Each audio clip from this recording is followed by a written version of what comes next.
rogamos, Señor, que sea tu palabra ministrando a nuestros corazones. En el nombre poderoso de Jesucristo, tu Hijo amado, Señor. Amén. Amén. Pueden sentarse, queridos. Damos gracias al Señor porque nos permite estar en su casa y juntos podemos disfrutar de esta experiencia grande. Les invito para que vayan conmigo a Primera de Pedro, capítulo 5, verso 6 hasta el verso 11. Primera de Pedro, capítulo 5, verso 6 hasta el verso 11. Y leemos las Sagradas Escrituras a la gloria del Dios que es Padre, Hijo y Espíritu Santo. Amén. Humíllense, pues, bajo la poderosa mano de Dios, para que Él los exalte a su debido tiempo. Depositen en Él toda ansiedad, porque Él cuida de ustedes. Practiquen el dominio propio y manténganse alerta. Su enemigo, el diablo, ronda como león rugiente buscando a quien devorar. Resístanlo, manteniéndose firmes en la fe, sabiendo que sus hermanos en todo el mundo están soportando la misma clase de sufrimientos.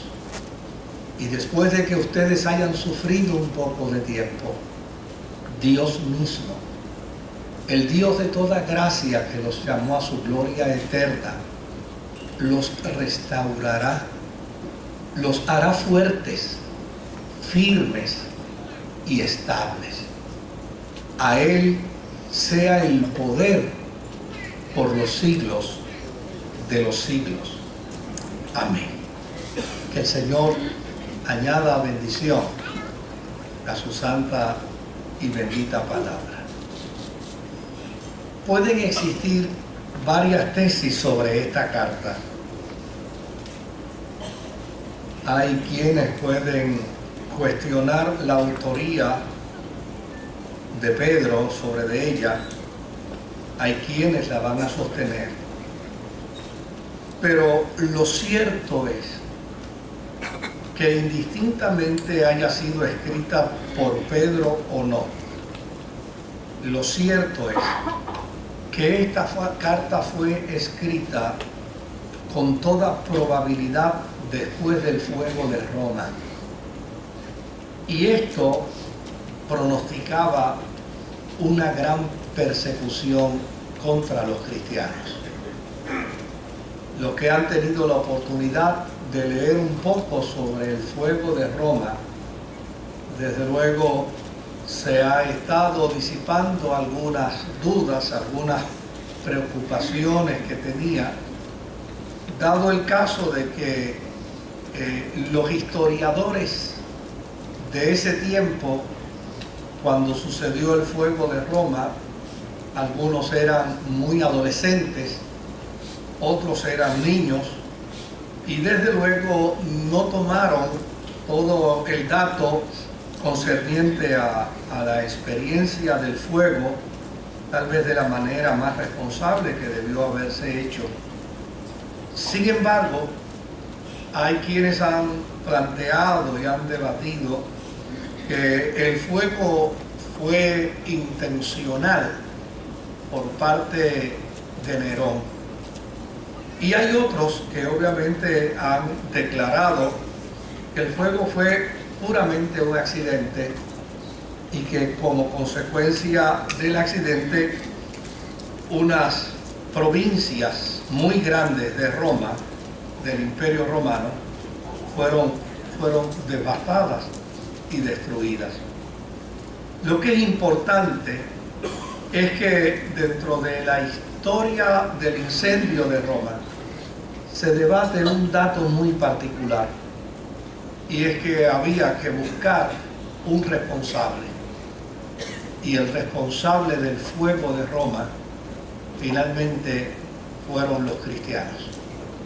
Fue a los cristianos a los que se le acusó, y fue a los cristianos a los que se le persiguió con saña, con odio, con intención malsana, porque obviamente fueron hábilmente acusados por este incendio. Los que narran la historia dicen que fueron miles los cristianos que murieron, algunos de ellos en la hoguera, otros tirados a animales feroces, y otros sirvieron de alumbrado en las calles de Roma porque fueron incendiados vivos, para que de esta manera se diera el escarmiento y nunca más volviera a suceder lo que se llamó el incendio de Roma. Si esta carta fue escrita después de este incendio, entonces podemos entender con perfecta claridad el propósito y la intención de la carta, sobre todo en esa expresión que dice: echando toda vuestra ansiedad sobre Él, porque Él tiene cuidado de nosotros. Echando toda nuestra ansiedad sobre Él. Yo creo que en estos días es importante que nosotros como cristianos meditemos en este texto. Echando toda vuestra ansiedad sobre Él, porque Él tiene cuidado de vosotros. Desde luego, en estos días donde las noticias venden muy bien sus comentarios y sus argumentos, uno se topa con algunas situaciones interesantísimas. Estuve tratando de convencer a una persona que estaba cayendo en la trampa de la ansiedad y de la desesperación por el anuncio de un fenómeno natural que estaba a 1.600 millas de distancia, y ya algunos de la prensa lo estaban poniendo en los balcones de las casas de nosotros. Es tan ridículo eso, y tan doloroso que se haga de esta forma. Y lo que es interesante, yo tuve la oportunidad inclusive hasta de escuchar a periodistas haciendo recomendaciones de compra, de qué bombillas tenía que comprar y qué bombillas no tenía que comprar. Y desde luego yo me di a la tarea de procurar de alguna manera bajar el nivel de ansiedad a una persona, pero se me estaba haciendo difícil. Se me estaba haciendo bastante difícil, y al final se me ocurrió darle una recomendación. Le dije: mira, ¿por qué, si estás tan seguro y tan seguro y tan seguro de que esto va a suceder, aprovecha y vete ahora mismo a FEMA y inscríbete? Porque ya para lo que te falta, lo único que necesitas es la inscripción de FEMA. Pedro habla en esta carta en términos de imperativos. Y desde luego, yo quiero circunscribirme a esta tesis que dice que con toda probabilidad la carta fue escrita días después del incendio de Roma y de esa terrible acusación, abusiva acusación que se hizo contra los cristianos. Pedro habla en imperativos dentro de la carta y establece algunas leyes que serán vitales para la vida cristiana. ¿Cómo vamos a funcionar en medio de la crisis? ¿Cómo vamos a funcionar en medio de la adversidad? ¿Vamos a dejar de ser quienes somos para caer en la trampa de la ansiedad, de la desesperación, de la angustia, del sufrimiento? o llana y sencillamente, indistintamente lo que nos pase, con la conciencia de que somos de carne y hueso, con la conciencia de que somos seres humanos, vamos a mantener nuestra postura y nuestra actitud cristiana. La primera ley de la que habla aquí Pedro es: mantengámonos humildes ante la poderosa mano de Dios. Es decir, reconozcamos que la mano de Dios es poderosa y como ello entendamos que nuestra actitud ante la mano poderosa de Dios debe ser una actitud netamente de reconocimiento a su soberanía. La mano poderosa de Dios es señal de soberanía. La mano poderosa de Dios es señal de cuidado. La mano poderosa del Señor es señal de que aun cuando yo no entienda por dónde me está pasando, por qué ruta me ha conducido, Él tiene cuidado de mí.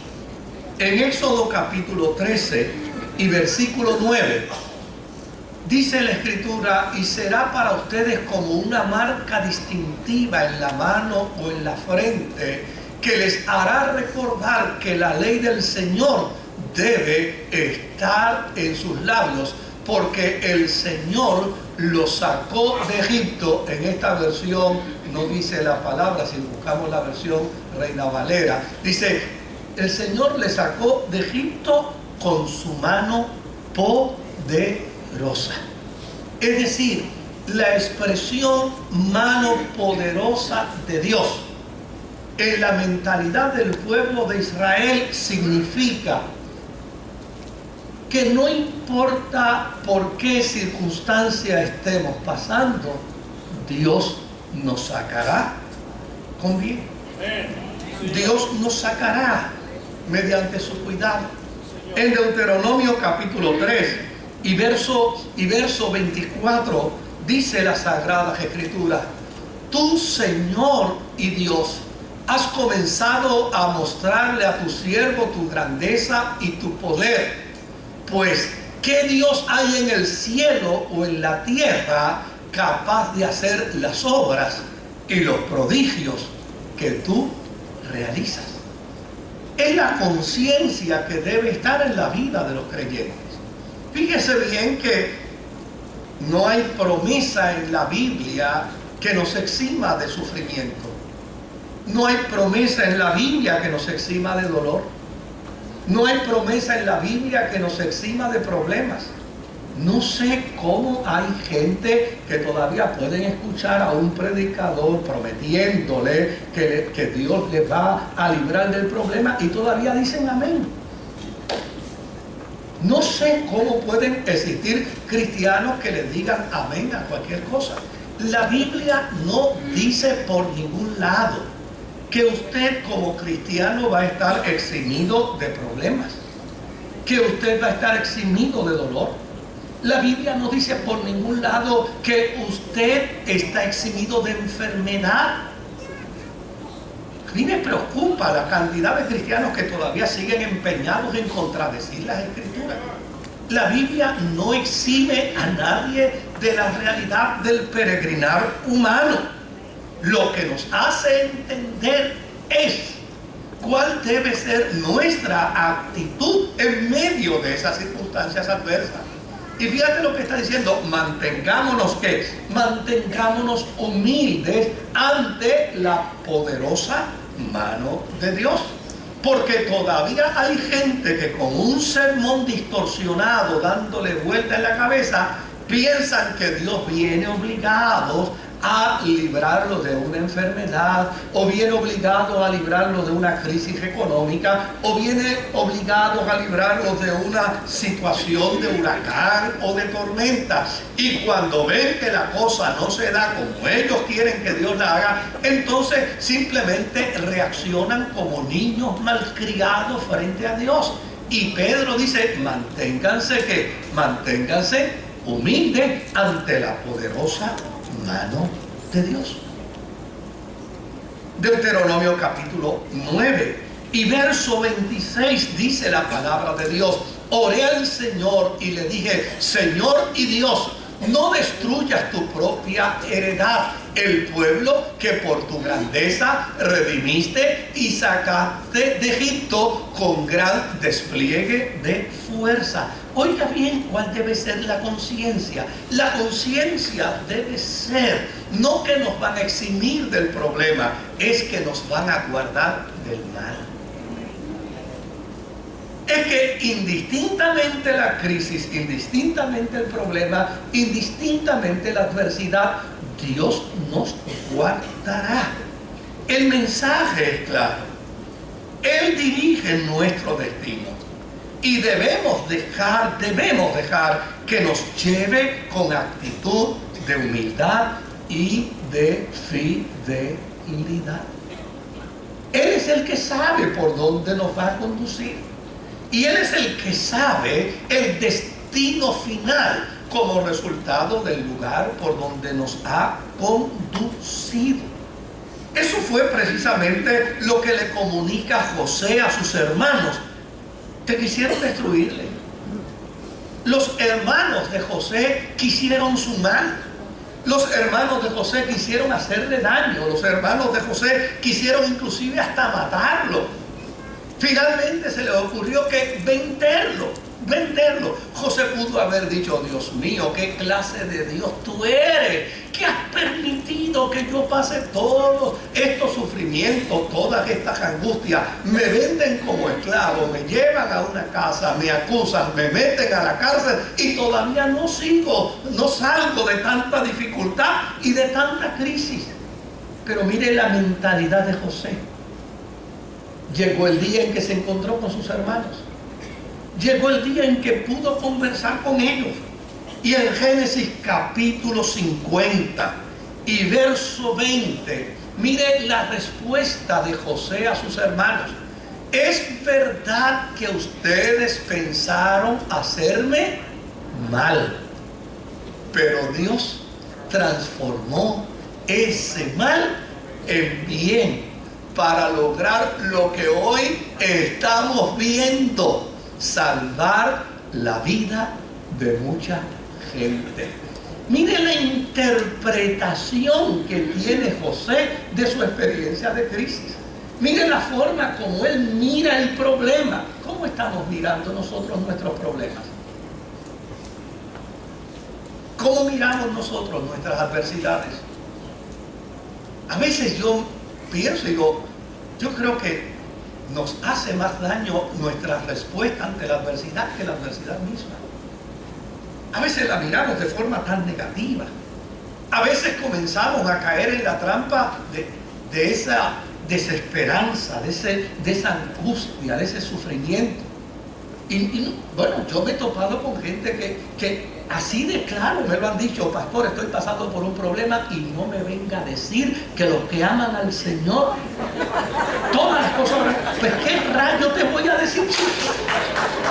¿Qué otra cosa quieres que yo pueda comunicarte? ¿Qué otra cosa quieres que yo pueda decirte? Si la vida cristiana es una vida que radica en la esperanza, es en la confianza plena en el Señor. Pero hay gente que se enfermaron en el camino de la fe, y se enfermaron de tal manera que lo único que quieren escuchar son pronósticos agradables.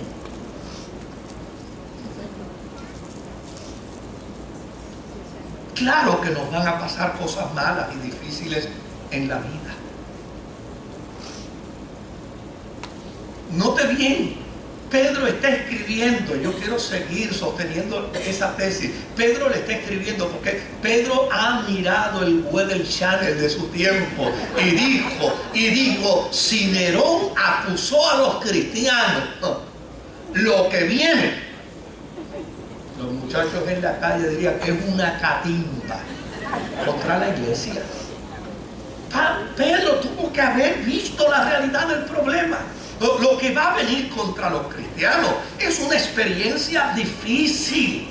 Es una experiencia dolorosa y agónica. Él nos está acusando a nosotros. Oiga, el que perdió la casa, el que perdió el almacén, el que perdió el negocio, el que perdió la familia, con la acusación de Nerón, no va a bendecir a los cristianos. No va a elogiar a los cristianos. Y Pedro los quiere vacunar. Y Pedro les quiere hacer saber: nos van a pasar cosas malas, nos van a pasar cosas difíciles, pero jamás debemos responder con coraje o resentimiento contra Dios, porque su poderosa mano es la que nos dirige.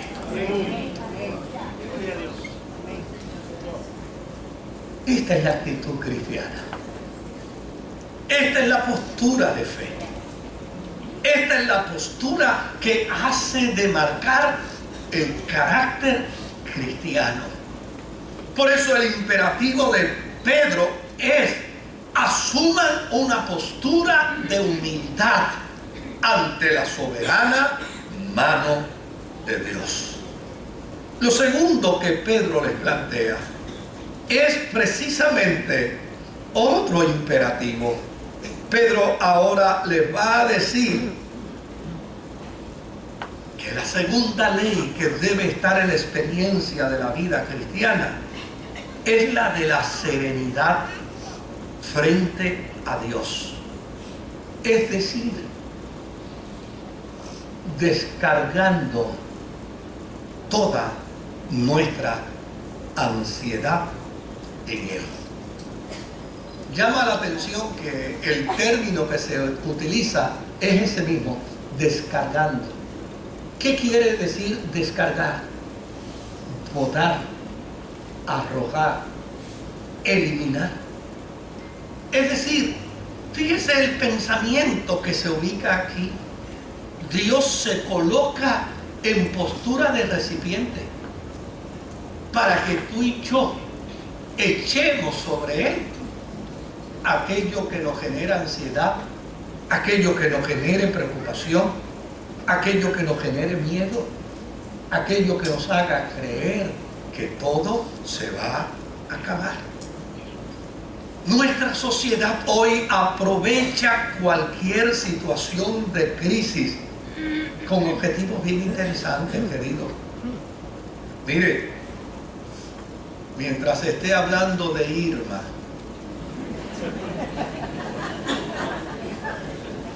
se olvidaron un montón de problemas que son más serios. Irma va y viene y se va, pero los problemas que tenemos son mucho más serios.